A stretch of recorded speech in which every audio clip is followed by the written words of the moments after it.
بسم اللہ الرحمن الرحیم۔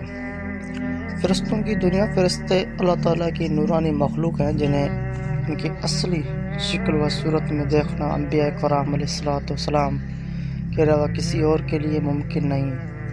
یہی وجہ ہے کہ ہمارے ارد گرد لاتعداد فرشتے اپنے کاموں میں مصروف ہیں، مگر ہمیں وہ دکھائی نہیں دیتے۔ اگر وہ انسانی شکل اختیار کر کے ہمارے سامنے آئیں تو پھر انہیں دیکھنا ممکن ہے۔ انسان کی نسبت فرشتے عظیم مخلوق ہیں اور ان میں بھی چھوٹے ہیں اور بعض بڑے ہیں۔ فرشتوں پر بعض کے 2 پر ہیں اور بعض کے 600 پر ہیں۔ قرآن کریم میں ارشاد پاک ہے کہ اللہ تعالیٰ کے لیے تمام تعریفیں ہیں جو آسمان اور زمین کا پیدا کرنے والا ہے اور 2 3 4 پروں والے فرشتے کا اپنا قاصد پیغمبر بنانے والا ہے۔ بعض روایت کے مطابق جبرائیل امین علیہ السلام کے 600 پر دیکھے گئے ہیں اور ہر پر نے آسمان کو گھیر رکھا تھا۔ ان کے پروں سے مختلف رنگ اور قیمتی موتی بکھر رہے تھے۔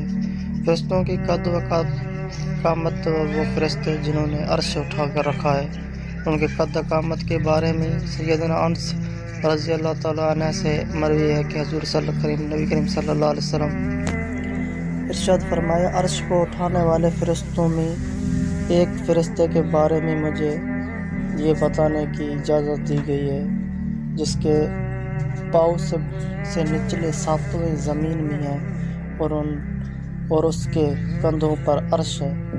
اس کے دونوں کانوں اور کندھوں کے درمیان اتنی دوری ہے کہ اس طے کرنے کے لیے پرندے کو 700 سال کی پرواز چاہیے۔ وہ فرشتہ کہتا ہے، یا اللہ تو پاک ہے جہاں بھی ہے اور جہاں بھی ہو۔ فرشتوں کی ضروریات، اللہ تعالیٰ نے فرشتوں میں شادی بیاہ کی حاجت نہیں رکھی، اس طرح انہیں کھانے پینے سے بھی بے نیاز کر دیا ہے۔ اس کی وضاحت قرآن مجید میں مذکور سیدنا ابراہیم علیہ السلام کے اس واقعے سے ہوتی ہے جس میں ہے کہ ابراہیم علیہ السلام کے پاس فرشتے آئے تو آپ علیہ السلام ان کے لیے فوراً گوشت لے کر آئے، مگر انہوں نے اسے تناول نہیں کیا۔ اللہ تعالیٰ نے فرشتوں کو بیماری، سستی، کاہلی، دکھ، تکلیف، تھکاوٹ اور گھٹاہٹ وغیرہ سے محفوظ رکھا ہے۔ وہ دن رات فقط اللہ کی اطاعت میں اپنے کاموں میں مصروف رہتے ہیں۔ قرآن مجید میں بیان ہوا کہ آسمانوں اور زمین میں جو کچھ ہے اس اللہ کا ہے اور جتنے اس کے پاس فرشتے ہیں وہ اس کی عبادت سے نہ سرکشی کرتے ہیں اور نہ تھکتے ہیں۔ وہ دن رات اللہ کی تسبیح بیان کرتے ہیں اور ذرا سی بھی سستی نہیں کرتے۔ وہ فرشتے تقریباً عام طور پر آسمانوں میں رہتے ہیں جو صرف اللہ کے حکم سے مختلف کاموں کے لیے زمین پر اترتے ہیں اور پھر واپس آسمان پر چلے جاتے ہیں۔ قرآن مجید میں ایک اور مقام پر خود فرشتوں کی یہ بات مذکور ہے، ہم تیرے رب کے حکم کے بغیر نہیں اترتے۔ فرشتوں کی تعداد کتنی ہے اس کے بارے میں کوئی تفصیل نہیں ملتی، کیونکہ اللہ تعالیٰ کا فرمان ہے، تیرے رب کے لشکروں کو اس کے سوا اور کوئی نہیں جانتا۔ بعض حدیث سے معلوم ہوتا ہے کہ فرشتوں کی تعداد بہت زیادہ ہے، بلکہ اندازہ ہوتا ہے کہ آسمانوں اور جنوں سے بھی ان کی تعداد زیادہ ہے۔ سیدنا ابو ذر رضی اللہ تعالیٰ عنہ سے مروی ہے کہ اللہ کے رسول صلی اللہ علیہ وسلم نے فرمایا، آسمانوں میں کہیں 4 انگلیاں جگہ بھی ایسی نہیں جہاں کوئی فرشتہ سجدہ ریز نہ ہو۔ سیدنا عبداللہ بن مسعود رضی اللہ عنہ سے مروی ہے کہ رسول صلی اللہ علیہ وسلم نے فرمایا، قیامت کے روز جہنم کو اس حال میں لایا جائے گا کہ اس کے 70 لگامیں ہوں گی اور ہر لگام کے ساتھ 70,000 فرشتے ہوں گے جو اسے کھینچ کر لا رہے ہوں گے۔ فرشتوں کی ایک اہم خاصیت یہ ہے کہ وہ اللہ تعالیٰ کے حکم سے اپنے شکل و صورت کے علاوہ کوئی اور صورت بھی اختیار کر سکتے ہیں۔ یہ صورت کسی ایسی انسان کی بھی ہو سکتی ہے جسے دیکھنے والے پہچان لیں۔ انسانوں کے علاوہ کسی اور جاندار کی صورت اختیار کرنے کی فرشتوں کی طاقت ہے یا نہیں، اس کے بارے میں قرآن و سنت میں کوئی صراحت یا ذکر نہیں ملتا۔ البتہ ان کے انسانی شکل اختیار کرنے کی واقعات ضرور ملتے ہیں۔ دیگر شکلیں بھی اختیار کر سکتے ہیں۔ سیدنا ابراہیم علیہ السلام کے پاس فرشتے انسانی شکل میں آئے اور ابراہیم علیہ السلام ان فرشتوں کو پہچان نہ پائے۔ پھر فرشتوں کے بتانے پر آپ علیہ السلام کو معلوم ہوا کہ یہ انسان نہیں ہے بلکہ فرشتے ہیں۔ سیدنا مریم علیہ السلام کے پاس جبرائیل امین السلام انسانی شکل میں تشریف لائے تھے اور وہ جبرائیل امین علیہ السلام سوائے 2 مرتبہ کہ ہر مرتبہ نبی کریم صلی اللہ علیہ وسلم کے پاس انسانی شکل میں تشریف لائے۔ زیادہ فرشتوں کی طاقت کئی گنا زیادہ ہے، قوت و اطاعت رکھی ہے۔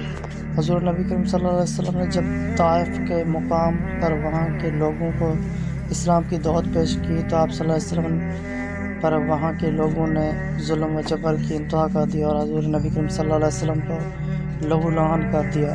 تو اس مقام پر سیدنا جبرائیل امین علیہ السلام تشریف لائے۔ انہوں نے آواز دی اور کہا کہ اللہ تعالیٰ حضور نبی کریم صلی اللہ علیہ وسلم کے بارے میں آپ کی قوم باتیں سن چکا ہے جو انہوں نے آپ کے خلاف اقدام کیا۔ وہ آپ ان لوگوں کے بارے میں جو چاہیں ان فرشتے کو حکم دیں۔ اس کے بعد پہاڑوں کا فرشتہ مخاطب ہوا، اس نے حضور نبی کریم صلی اللہ علیہ وسلم کو سلام کیا، پھر عرض کی اے اللہ کے رسول، آپ جو حکم دیں گے میں اس کی تعمیل کروں گا۔ اگر آپ چاہیں تو میں دونوں طرف کے پہاڑوں کو ان پر لا کر ملا دوں جن سے یہ پھنس جائیں گے۔